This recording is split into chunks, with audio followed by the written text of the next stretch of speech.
I welcome you all for class 6 subject science. So today we are going to learn a new chapter, that is things around us. Observe the pictures. You can see here few pictures, right? Semi which are living and non-living. Okay. If it is living we have to write L, and if it is non-living then we have to write N. So what is this first one? First one is what? Non-living. Right, so write N. The second B. B is living. Then kite is a non-living and doll is a teddy, right? It is non-living. What about dog? Dog is a living. What about tree? Now plant, whether it is living or no? You have confusion. No, it is living. Now, how to make out which are the living things and non-living things, that we are going to learn in this chapter. So in this chapter we are learning about the characteristics of living things and difference between living things and non-living things. So what can you see in this picture? This is just the environment what we see outside, right?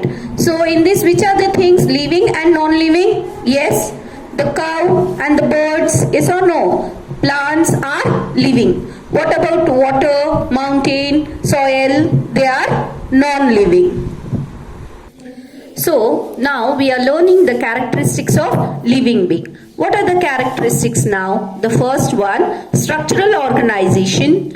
What we are now in deep, I am going to say what and all is this. Okay, so just see what it is. Living things need food, living things grow, living things respire, living things move, living things respond to stimuli, living things reproduce, living things excrete, living things have a lifespan. So now first one we are going to learn about the structural organization.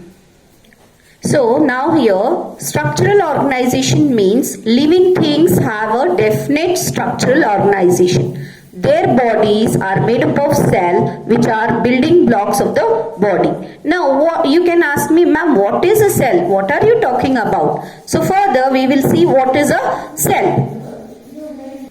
So here you can see the first one is the cell. Cell is a structural and functional unit of life.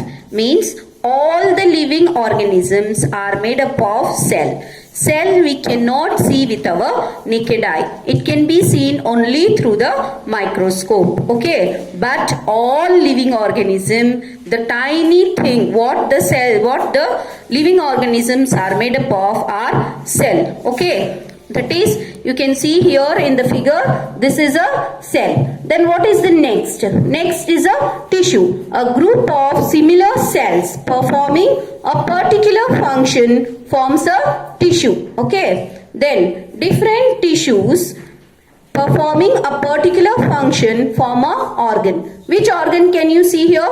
This is stomach. Okay. Now, a group of different organs form an organ system. Here you can see the alimentary canal which you have. In this, which are the organs? Stomach is there, food pipe is there, small intestine and large intestine. There are different organs in organ system. Okay. Then different organ system together form an organism. Okay. Here you can see the different organism, that is different organ system. Which are the organ system we have? Respiratory system, circulatory system, right? Now this is alimentary system, or you can say digestive system. There are different types of organ system in an organism. This is nothing but the structural organization in human you can see. Living organisms are made up of tiny structures called cells. Depending on the number of cells, organism can be classified as unicellular or multicellular. Okay. An organism can be made up of one cell or more than one cell. An organism consisting of a single cell which performs all its function is called a unicellular organism. Uni means one. Okay, single. Uni means one or single. Cellular, cell means that is nothing but the tiny part of a living organism.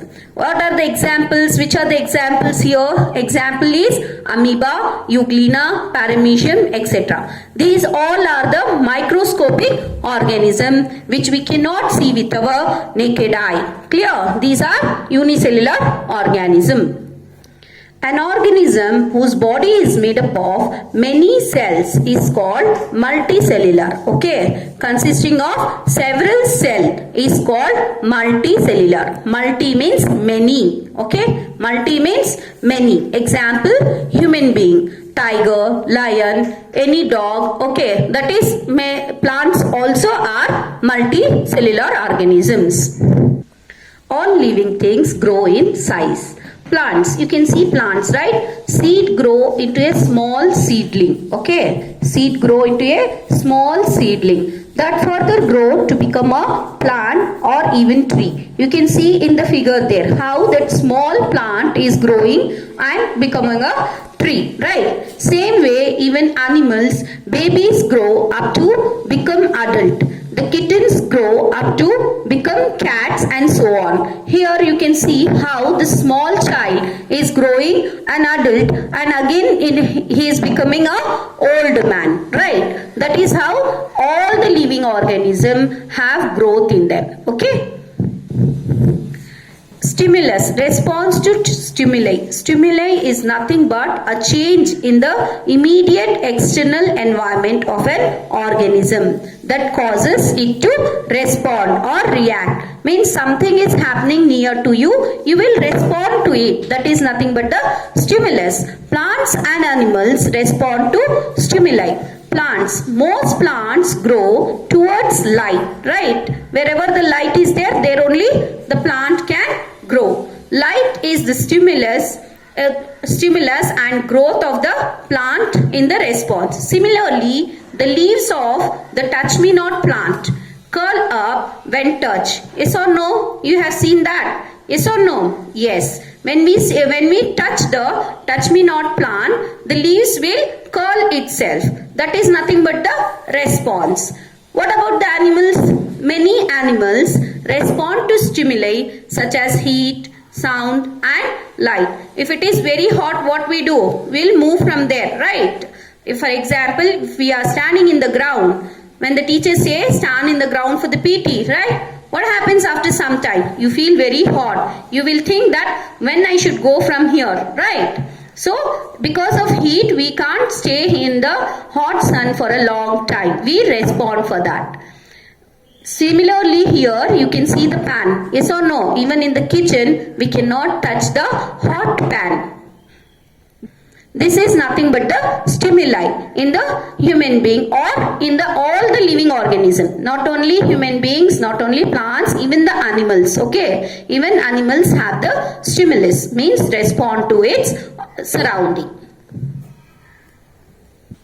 Many organisms can move from one place to another. Yes or no? Movement is there in the living organism. You can ask me, ma'am, what about the plant? Yes, plants are fixed to the ground and cannot move from one place to another. However, they do show movement in certain parts such as flowers and leaves. Now you can see the movement of flowers and leaves. Wherever the sun rays are falling, the flower will move towards it. That is nothing but the movement of plant. Plant actually will not move from one place to other, but roots move towards water and shoots follow the sun. Leaves of bean plants droop at night. Okay, even the plants have movement. Animals, most animals can move from place to place by walking and running. You have seen the animals, right? Example, deer, cheetah and all. And what about the small animals? They will crawl. What about the fish? Fish will swim. And what about the birds? Birds will fly. These are the movements in the animals.